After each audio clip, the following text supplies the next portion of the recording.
besar juga agar kita tidak melupakan kebaikan orang, ya, kebaikan suami atau kebaikan istri. Masing-masing tentu ada kebaikannya sepanjang kebersamaannya.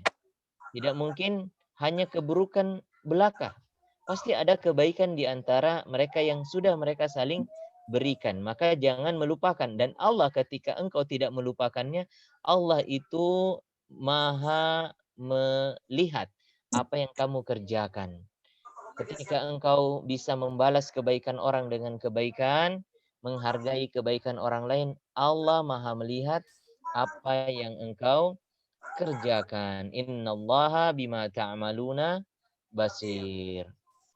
Eh, Ikhwan dan akhwat fillah, tentu saja secara umum dalam ikatan pernikahan, hubungan suami dan istri, itu sudah umum bahwasanya tidak akan pernah lepas dari perkara-perkara yang menyenangkan dan tidak juga pernah lepas dari perkara-perkara yang eh, tentu saja tidak menyenangkan, ya. Dan pasti akan ada hal-hal menyenangkannya. Tidak mungkin semuanya adalah tidak menyenangkan. Pasti ada saja hal-hal menyenangkannya.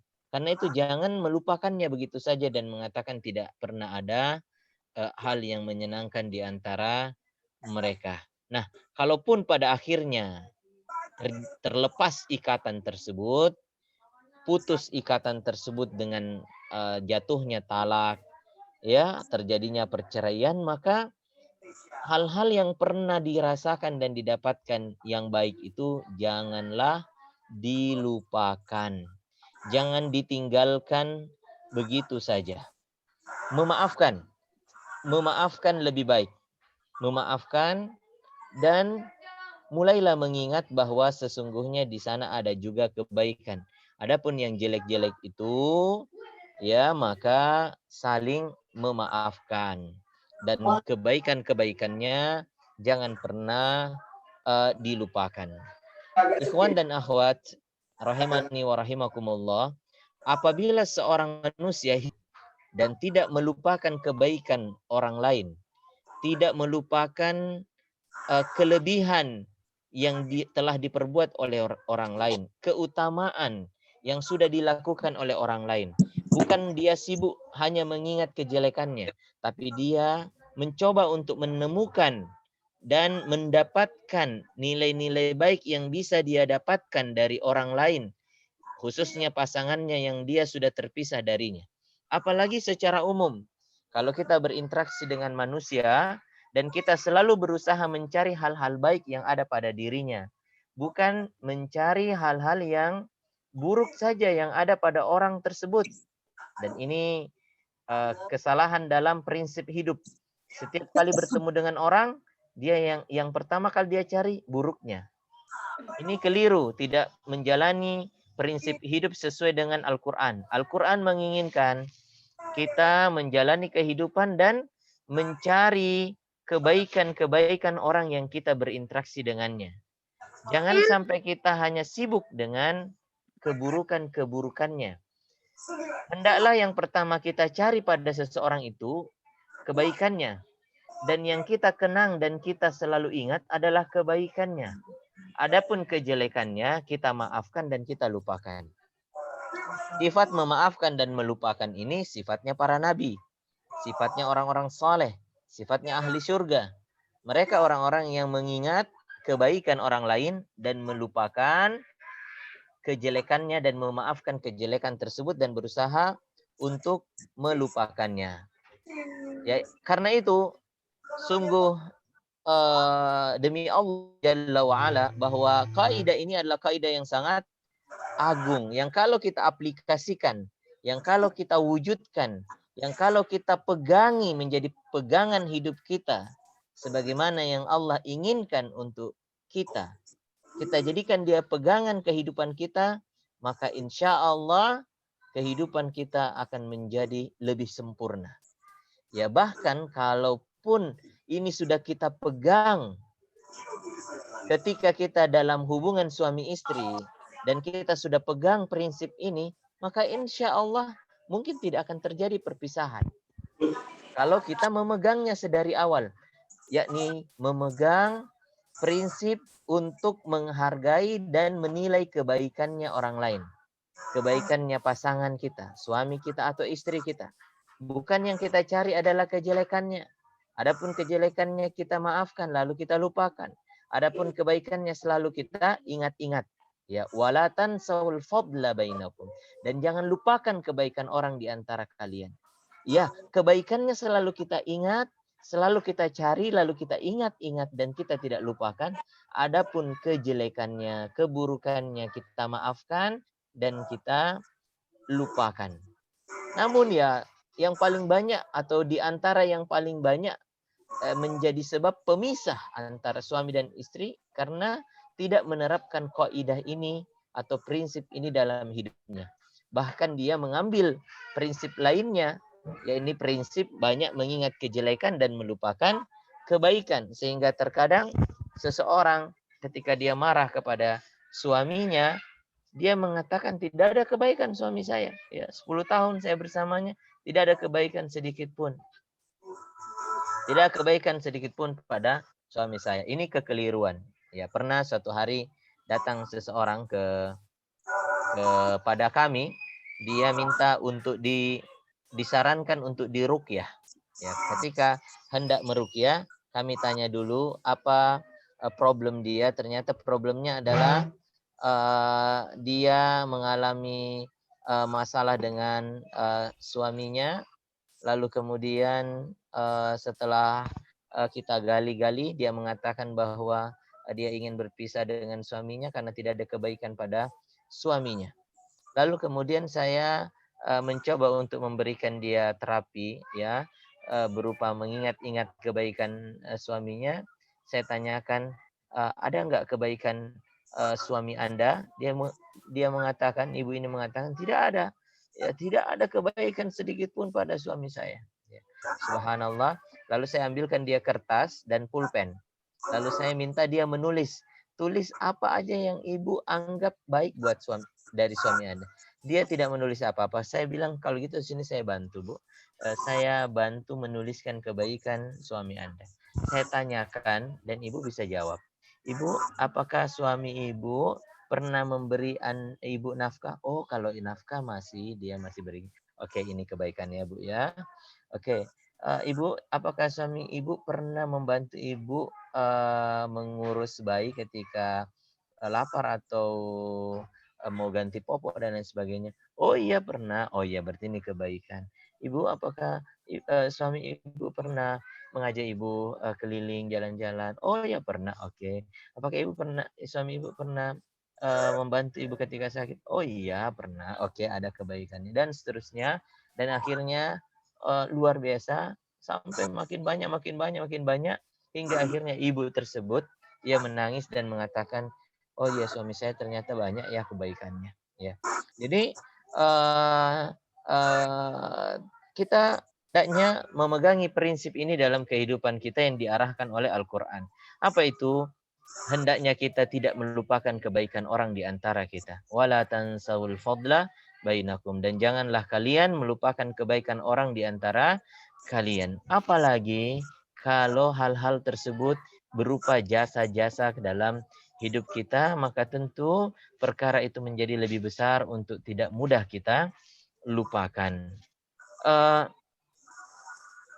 Para hadirin dan hadirat rahimani wa rahimakumullah, dan orang yang paling utama mencontohkan kita masalah yang seperti ini, ya, masalah tidak melupakan kebaikan orang di antara kita. Teladan yang paling utama, manusia yang paling mulia, orang yang paling sempurna akhlaknya, dialah Nabi kita Muhammad Sallallahu Alaihi Wasallam. Sepenggal kisah tentang Rasulullah Sallallahu Alaihi Wasallam saya akan ceritakan di kesempatan singkat ini. Waktu itu Nabi Shallallahu Alaihi Wasallam meninggalkan kota Mekah untuk pertama kalinya berdakwah di luar Mekah. Ketika masa Amul Huzn, tahun duka cita Nabi Shallallahu Alaihi Wasallam, istrinya Khadijah wafat dan juga pamannya Abu Talib wafat. Dua orang yang begitu berpengaruh dalam hidup Nabi Shallallahu Alaihi Wasallam. Khadijah adalah istri yang mendampingi Nabi, menenangkan Nabi dalam gundah gulananya, orang yang selalu memotivasi Nabi Shallallahu Alaihi Wasallam, orang yang selalu bersama dengan Nabi dalam kesedihannya, yang terus hadir untuk menemani dan menenangkan Nabi Shallallahu Alaihi Wasallam dan menyokongnya dengan harta dan jiwanya. Itulah Khadijah radhiyallahu anha. Tahun itu Khadijah wafat. Kemudian disusul lagi oleh pamannya. Pamannya adalah Abu Talib. Abu Talib juga wafat. Abu Talib adalah seorang paman yang luar biasa, membesarkan Nabi Shallallahu Alaihi Wasallam. Dia juga membela Nabi Shallallahu Alaihi Wasallam dari gangguan orang-orang musyrikin, orang-orang kafir Quraisy. Meskipun beliau tidak masuk Islam, tapi beliau membela, menjadi palang dada bagi Nabi Shallallahu Alaihi Wasallam. Nah, dua orang yang begitu berpengaruh ini wafat, sehingga gangguan orang-orang musyrikin kepada Nabi semakin meningkat. Hingga akhirnya Nabi memutuskan untuk berdakwah di luar Makkah, yakni ke kota Taif. Harapannya ketika pergi ke kota Taif yang di sana juga banyak famili Nabi Shallallahu Alaihi Wasallam, harapannya akan ada orang yang mau mendengarkan dan menerima dakwah Nabi Shallallahu Alaihi Wasallam. Perjalanan menuju Taif yang begitu jauh, beliau tempuh perjalanan yang berat, melewati batu-batu cadas. Ya, perjalanan yang berat melintasi padang pasir, dan Taif ini berada di daerah ketinggian. Kalau kita di Makkah, di daerah Makkah, di jalan-jalan tertentu kita sudah bisa melihat ke daerah pegunungan, dan di sana itu adalah di malam hari, khususnya di situ kota Taif, lampu-lampunya kelihatan menyala. Bagaimana Nabi Shallallahu Alaihi Wasallam melewati perjalanan yang sangat jauh menuju Taif itu, ya. Nah, kurang lebih 90 kilo mungkin, ya, atau kurang daripada itu. Perjalanan Nabi tempuh ke kota Taif, ya, ke kota Taif. Sesampainya di sana, kurang lebih 10 hari lamanya Nabi Shallallahu Alaihi Wasallam di kota Taif, dan selama itu pula tidak ada orang yang mau mendengarkan dakwah Nabi Shallallahu Alaihi Wasallam. Tidak ada orang yang mau mendengarkannya dan menerimanya, walau satu orang pun. Hingga akhirnya Nabi Shallallahu Alaihi Wasallam diusir dari kota Taif, ditemani oleh anak angkatnya Zaid bin Haritha. Ya, beliau kemudian diusir, dan diusir bukan cuma sekadar diusir dengan lisan, tapi diusir dengan dilempar batu, hingga bercucuran darah dari tubuh Nabi yang suci Shallallahu Alaihi Wasallam, dilindungi oleh Zaid bin Haritha. Nah, ketika perjalanan sudah semakin jauh, kurang lebih sejarak 3 mil atau kurang lebih 5 kilo, diusir seperti itu hingga beliau tiba sampai di sebuah kebun anggur. Ketika sampai di kebun anggur tersebut, Nabi Shallallahu Alaihi Wasallam berdoa kepada Allah agar Allah tidak marah padanya, biarlah umatnya marah padanya. Lalu kemudian pemilik kebun anggur itu memberikan, ya, melihat dan merasa iba, lalu memberikan kepadanya setangkai anggur, diberikan oleh pembantunya, yakni Adas. Adas memberikan kepada Rasulullah, dan ketika Rasulullah menerimanya, kemudian Rasulullah mau memakan anggur tersebut, dan Nabi membaca basmalah. Ketika membaca bismillah, kemudian Adas mendengarnya dan mengatakan, siapa engkau ini? Engkau mengucapkan satu kata yang tidak pernah diucapkan oleh orang-orang di sekitar sini. Lalu kemudian Rasulullah bertanya kepadanya, siapa engkau? Siapa namamu, dari negeri mana, dan apa agamamu? Dia berkata, saya Adas, saya dari negeri Nehawa, saya seorang Nasrani. Lalu kemudian Rasulullah mengatakan, oh, engkau datang dari negeri pria soleh bernama Yunus bin Matta. Adas takjub luar biasa dan berkata, dari mana engkau tahu tentang Yunus bin Matta? Rasulullah mengatakan, dia adalah saudaraku, dia seorang nabi dan saya juga seorang nabi. Serta merta Adas kemudian mencium Nabi SAW, mencium tangan Nabi, mencium kedua lutut Nabi SAW, sampai kemudian pemilik kebun anggur itu mengusir kembali Nabi SAW. Sampai akhirnya Nabi terusir. Nabi pun pergi kembali, dan hingga akhirnya tibalah di Qarnul Manazil atau Qarnul Tha'alib, mikotnya orang-orang Najd. Lalu kemudian beliau melihat ke langit, dan ternyata fa'idha fiha Jibril, ya, sebagaimana disebutkan dalam Sahih Muslim, kisah tentang ini dari hadis Aisyah, bahwa ternyata di awan itu ada Jibril. Maka Jibril memberi salam kepada Nabi SAW, lalu kemudian menyampaikan bahwa bersama saya ada malakul jibal, malaikat gunung, lalu malaikat gunung memberi salam kepada Nabi Shallallahu Alaihi Wasallam, lalu malaikat gunung berkata, sungguh Tuhanmu telah melihat apa yang dilakukan oleh kaummu kepadamu. Kalau kamu ingin, saya akan timpakan al-ahsyabain, dua gunung ini kepada penduduk Taif. Lalu kemudian Nabi mengatakan, jangan, sesungguhnya saya berharap dari anak-anak keturunan mereka orang-orang yang bertauhid, mengesahkan beribadah kepada Allah Subhanahu wa taala. Singkat cerita, kemudian Nabi bersemangat kembali untuk masuk ke kota Makkah, dan akhirnya Nabi bersemangat lagi untuk masuk ke kota Makkah, dan diawali dengan meminta perlindungan atau bantuan atau suaka kepada pembesar-pembesar Quraisy di Makkah. Tapi tidak ada satupun yang mau menerima dan melindungi Nabi SAW untuk masuk kota Makkah. Karena mereka orang-orang Quraisy waktu itu sudah bersepakat bahwa kalau Muhammad masuk ke kota Makkah, kita akan sama-sama untuk membunuh Muhammad. Tidak ada yang mau menjamin keselamatan Nabi Muhammad SAW masuk kota Makkah. Nabi meminta kepada pembesar ini, tidak mau. Mereka mengatakan kami tidak melindungi musuh. Nabi meminta ke ini, mereka juga mengatakan kami tidak melindungi musuh. Nabi meminta ke sini juga, mereka tidak mau melindungi. Kecuali satu orang pemimpin kabilah bernama siapa? Mut'im bin Adi. Mut'im bin Adi ini mau melindungi Nabi SAW.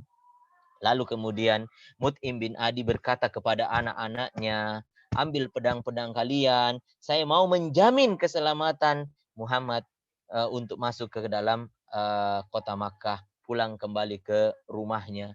Maka sejak saat itu Mut'im bin Adi seorang musyrik, ya, tapi dia mau menjamin keselamatan, memberikan suaka kepada Nabi Muhammad SAW.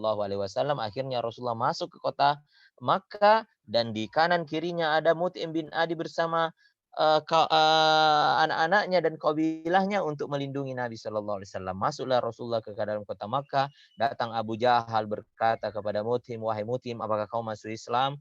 Mut'im mengatakan, tidak, saya tidak masuk Islam, tapi saya menjamin keselamatan Muhammad. Lalu kemudian Abu Jahal mengatakan, kalau begitu kami juga menjamin siapa yang dijamin oleh Mut'im. Karena Mut'im ini adalah seorang pembesar. Maka Nabi Muhammad Shallallahu Alaihi Wasallam kemudian masuk dan sempat sholat di Ka'bah, kemudian pulang ke rumahnya dan dijamin keselamatannya oleh Mut'im bin Adi. Masya Allah, Mut'im begitu berjasa padahal dia seorang musyrik dan sangat berjasa kepada Nabi Shallallahu Alaihi Wasallam. Singkat cerita, lalu kemudian terjadilah peristiwa hijrah. Nabi hijrah ke Madinah. 2 tahun berikutnya pecah perang Badar. Pecah perang Badar antara musyrikin melawan muslimin. Ketika terjadi perang Badar, 1000 lebih pasukan musyrikin kocar kacir, bahkan dikalahkan oleh sekitar 300 pasukan muslim. Bahkan didapatkan tawanan yang banyak sekali, kurang lebih 70 tawanan ada ditahan oleh kaum muslimin dan ghanimah yang begitu banyak.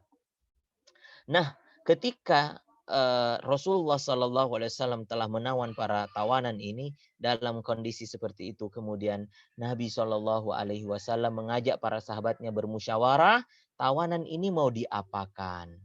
Tawanan ini diapakan? Apakah mereka dibunuh ataukah mereka dibebaskan atau mereka ditahan saja dan sebagainya?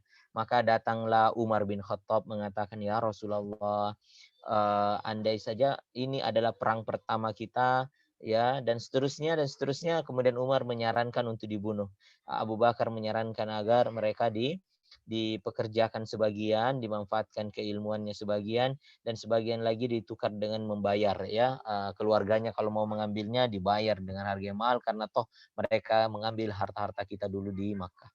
Singkat cerita, Nabi Shallallahu Alaihi Wasallam kemudian dalam peristiwa yang menakjubkan inilah, ya, Nabi Shallallahu Alaihi Wasallam mengucapkan satu ucapan, ya, dalam hadisnya, ya, yang diriwayatkan oleh Imam Bukhari, ya, satu ucapan yang berbekas dan mengajarkan kepada kita tentang, ya, wala tansaul fadla bainakum. Apa kata Nabi Shallallahu Alaihi Wasallam? Nabi mengatakan, laukana Mut'im ibnu Adi hayya. Andai saja Mut'im bin Adi ini yang pernah berbuat baik. berapa tahun yang lalu kepadanya ketika Nabi masih di Makkah. Lau kana Mut'im bin Adi hayya, andai saja Mut'im bin Adi masih hidup, thumma kallamani fi haula'i annatna la taraktuhum lah. Andai saja Mut'im bin Adi masih hidup, lalu mereka meminta kepadaku, ya, lalu Mut'im minta kepadaku, menyampaikan kepadaku, dia minta kepadaku tentang orang-orang ini, ya, ini maksudnya Mut'im minta agar orang-orang yang dibebaskan. Andai saja Mut'im bin Adi masih hidup, lalu Mut'im minta kepadaku agar tawanan ini dibebaskan, aku akan bebaskan mereka semua tanpa syarat. Aku akan bebaskan mereka semua tanpa syarat. Hadirin sekalian, kenapa Nabi berkata gitu? Karena Nabi berterima kasih pernah ditolong oleh Mut'im bin Adi. Sayangnya Mut'im bin Adi itu sudah wafat dan wafat dalam keadaan musyrik. Itu kesedihan, Mut'im bin Adi wafat dalam keadaan musyrik. Tapi Nabi mengajarkan kepada kita, wala tansawul fadla bainakum, jangan lupakan kebaikan orang di antara kalian. Ini adalah prinsip kehidupan. Janganlah lupakan kebaikan orang. Kalau engkau mau melupakan keburukannya, itulah yang dianjurkan.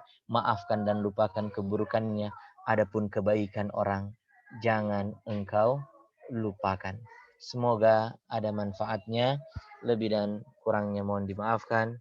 Subhanakallahumma wa bihamdika asyhadu an la ilaha illa anta astaghfiruka wa atubu ilaik. Wassalamualaikum warahmatullahi wabarakatuh. Waalaikumsalam.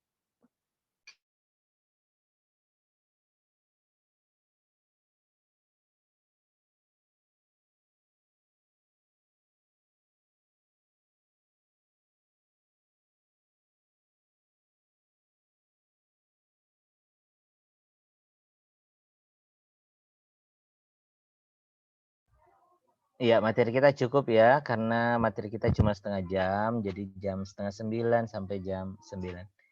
Ya. Insya Allah kita ketemu di waktu yang akan datang lagi, insya Allah ta'ala. Syukran ala husni ihtimamikum. Terima kasih banyak atas perhatian baik antum semuanya. Wassalamualaikum warahmatullahi wabarakatuh.